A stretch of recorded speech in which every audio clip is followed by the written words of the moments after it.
ইমান যদি আমার কাছে আমার জান চাই, আমি যেন জানটা দেওয়ার জন্য তৈরি হয়ে থাকি।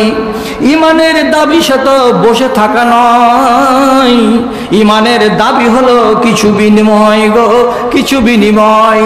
সেই বিনিময় যদি কলেজার ঘাম হয়। নাহমাদুহু ওয়া নাস্তাঈনুহু ওয়া নাস্তাগফিরুহু ওয়া নাউযু বিল্লাহি মিন শুরুরি আনফুসিনা ومن سيئات أعمالنا من يهده الله فلا مضل له ومن يضلل فلا هادي له وأشهد أن لا إله إلا الله وحده لا شريك له وأشهد أن محمدا عبده ورسوله أما بعد فأعوذ بالله من الشيطان الرجيم بسم الله الرحمن الرحيم قالت الأعراب آمنا قل لم تؤمنوا ولكن قولوا أسلمنا لما يدخل الإيمان في قلوبكم إن تطيعوا الله ورسوله لا يلدكم من أعمالكم شيئا إلى آخر الآية। তুমি মুসলিম, তোমার রক্তে সজীব হবে ইসলাম। তুমি মরে গেলে জানিবে মরণী, জীবিত তোমার নাম। কাপুরুষ সেজে হাত বুকে করে, কাপুরুষ সেজে হাত বুকে করে ঘরে যদি বসে থাকো, খোদার দুনিয়া কাঁদিয়া মরিবে, কিছু জয় হবে না কো, কিছু জয় হবে না কো। মনে বল করে উঠায় ধরো, মনে বল করে উঠায় ধরো ফৌলাদি দুটি হাত। প্রতিজ্ঞা মতে স্বয়ং স্রষ্টা রহিবেন তোমার সাথ গো, রহিবেন তোমার সাথ। শ্রদ্ধেয় সভাপতি সাহেব, সমবেত জ্ঞান পিপাসু, দিন দরদি, মাদ্রাসা দরদি, আমার দিক বিদিক থেকে ছুটে আসা সকল শ্রেণীর আমার সম্মানের ভাই এবং বন্ধুগণ, তথা মজলিসের এক পার্শ্বে মহিলা মহলে শান্তশিষ্টভাবে বসে থাকা অবলা সরলা স্নেহের মাতা ও ভগিনীগণ, আল্লাহ রাব্বুল আলামিনের শুকরিয়া আমরা সবাই মিলে আদায় করি যে বছরের এক প্রান্তে আবার এই ময়দানে সমবেত হয়ে আমরা এই মাদ্রাসাকে আর্থিকভাবে সচ্ছলতা প্রদান করব এক নেক বাসনা নিয়ে, তথা ওলামায়ে কেরামের মুখ থেকে কিছু বয়ান শুনে নিজেকে সমৃদ্ধ করব এমন একটা বাসনা বুকে নিয়ে এই মজলিসে আমরা হাজির হয়েছি। তার জন্য আল্লাহর শুকরিয়া আদায় করছি, আলহামদুলিল্লাহ। তারপরে তার আখিরি রসুল রহমতুল্লিল আলমিন, বিপ্লবী জননেতা জানাবে মুহাম্মদুর রাসূলুল্লাহ সাল্লাল্লাহু আলাইহি ওয়াসাল্লামের উপর শত সহস্র দরুদ ও সালাম বর্ষিত হোক। আল্লাহুম্মা সাল্লি আলাইহি আল্লাহুম্মা বারিক আলাইহি। বিরাদরান ইসলাম, আপনাদের সামনে সূরা হুজরাতের 14 নম্বর আয়াত থেকে এইমাত্র পড়লাম। সেই আয়াতের প্রসঙ্গে কয়েকটা কথা বলে আমার জন্য যে সময়টাকে ধার্য করা হয়েছে সেই সময়টাকে গত করে বিদায় হব ইনশাআল্লাহ। এই আয়াতের অবতরণের প্রেক্ষিতে এইটুকু বলি যে ইসলামের প্রারম্ভিক কালে যারা জ্ঞেয় লোক, তারা হয়তো আজকে কলেমা পড়ল নবীজির সামনে এসে, যে কালেমা পড়তে গেলে মুসলমান হওয়া যায়। এবার এই কালেমাকে পড়ে নিয়ে সোমবারের দিন কালেমা পড়ালো, মঙ্গলবারের দিন নিজের বাড়ি গিয়ে নিজের পাড়াতে টোলাতে চর্চা করছে যে আমরা মুমিন হয়ে গেছি। পরশুদিন গেছিলাম নবীজির কাছে, ওখানে গিয়ে আমরা সবাই ঈমান কবুল করেছি, আমরা সব মুমিন হয়ে গেছি। তো একটা দিনের ব্যবধানে বলল কি আশহাদু আল্লা ইলাহা ইল্লাল্লাহ, এটা হলো কালেমা ইসলাম কবুল করার। আবার একদিনের পরেই ওই লোকটাই যদি বলে যে আমরা মুমিন হয়ে গেছি, আমরা ঈমান কবুল করেছি, তাহলে ইসলাম কবুল করেছি আর ঈমান আমরা এনেছি, এই দুটো কথার ভেতরে কিছু তফাৎ আছে না নাই?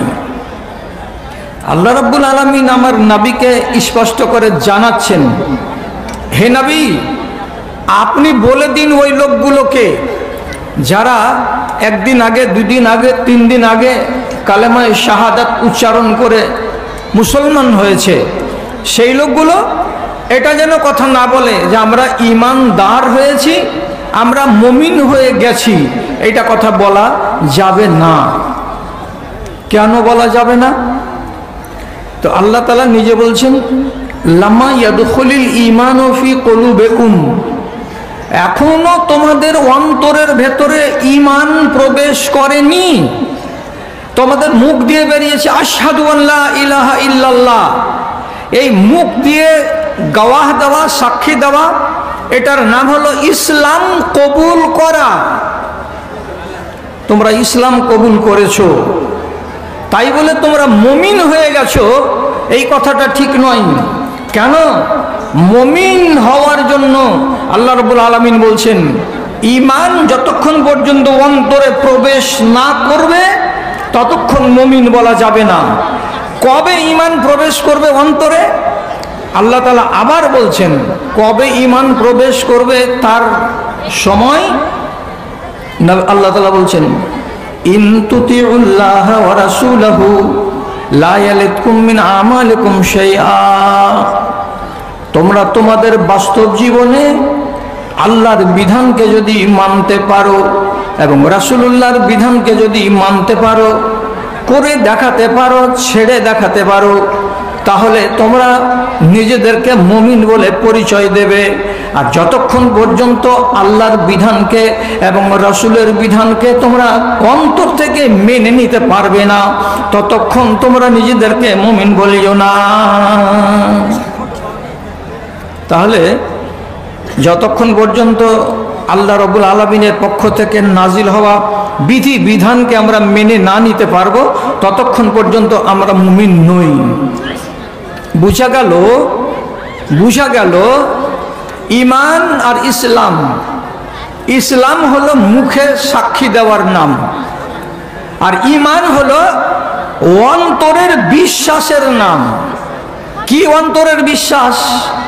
যেমন আপনাকে মনের ভেতরে লুকিয়ে রাখতে হবে কি আমি আল্লাহকে বিশ্বাস করি, আমি যাবতীয় মালায়েকাকে বিশ্বাস করি, আমি যাবতীয় রসুলকে বিশ্বাস করি, আমি যাবতীয় আসমানি কিতাবকে বিশ্বাস করি, আমি আমার তকদিরকে বিশ্বাস করি এবং আমি পরকালকে বিশ্বাস করি। তাহলে এই 6টা লুকায়িত জিনিসের নাম হলো ঈমান। আর মুখ দিয়ে শুধু যে আপনি বলবেন, এটি হলো লোককে দেখাবার। লোককে দেখাবার কি? মুখে বললাম শাহাদাতে আল্লাহ ইলাহা ইল্লাল্লাহ, লা ইলাহা ইল্লাল্লাহ, আপনি মুখে বলবেন, আমি শুনতে পাবো, আপনার মুখ নড়ল লা ইলাহা ইল্লাল্লাহ বলে।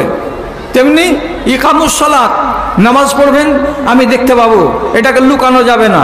আপনি রোজা রাখবেন, আপনার রোজাকে আমরা জানতে পারবো, দেখতে পাবো, এটাকে লুকানো যাবে না। আপনি হজ করতে যাবেন, হজ আপনার লোকেরা জানতে পারবে, এটাকে লুকানো যাবে না। তাহলে যে জিনিসগুলো বাহ্যিক, বাইরে আপনি করছেন, এইটির নাম হলো ইসলাম। আর যেই জিনিসটি অন্তরের সঙ্গে জড়িয়ে আছে, সেই জিনিসটি হলো 6টি, তার নাম হলো ঈমান। ইসলাম হলো আমার দ্বীনের প্রথম নম্বর ধাপ, আর ঈমান হলো আমার ছাদে পৌঁছাবার জন্য 18 নম্বর ধাপ। সেই ধাপে যখন পা দেব আমি ছাদে চলে যাব। তেমনি ঈমান হলো উপরের র্যাঙ্ক, উপরের সিঁড়িটার নাম। ঈমান কখন হবে? যখন আল্লাহ এবং আল্লাহ রসুলের যাবতীয় আইন আর কানুনকে আমি মেনে নিব, তখন হবে ঈমান। এখন আমাদের ঈমানের হালাত হলো কি? মনে হচ্ছে যে জমিতে হাল চালিয়ে ছিটিয়ে রেখেছি ঈমান, 3 মাসের মাথায় কেটে মেরে ঝেড়ে বাড়িতে তুলে নিব, বাস ঈমান হয়ে যাবে। ঈমান অত সোজা কথা নয়। এবং আল্লাহ আর রাসূলের ফরমাবরদারিকে আপনি মানবেন অন্তর থেকে, এই কথাটা চারটিখানি কথা নয়। ইমানের পিছনে আপনাকে ত্যাগ দিতে হবে, ইমানের পিছনে আপনাকে কুরবানি দিতে হবে, তাহলে আপনার নাম মুমিন হিসাবে আখ্যায়িত হবে। আমি আপনাকে উদাহরণস্বরূপ যদি বলি তো এই কথাটা আপনাকে বলতে পারি যে ইমানের পথে অনেক রকমের বাধা আসতে পারে। যেমন আপনি বাপের সঙ্গে শত্রুতা করবেন ইমানকে কেন্দ্র করে, তাহলে বাপকে ছেড়ে দিতে হবে ইমান বাঁচাবার জন্য। হযরত ইব্রাহিম বাপকে ছেড়ে দিয়েছেন, ইমানকে ধরে নিয়েছেন। ভালো কথা মাথায় রাখবেন, খেয়াল করে। যদি দরকার লাগে এমনটা হবে যে বেটাকে ছেড়ে দিতে হবে আমার ইমানকে বাঁচাবার জন্য, তাহলে বেটাকে ত্যাগ করে দিতে হবে, দিয়ে নিজের ইমানটাকে টিকাতে হবে। ইমান অত চারটিখানেক জিনিসের নয়।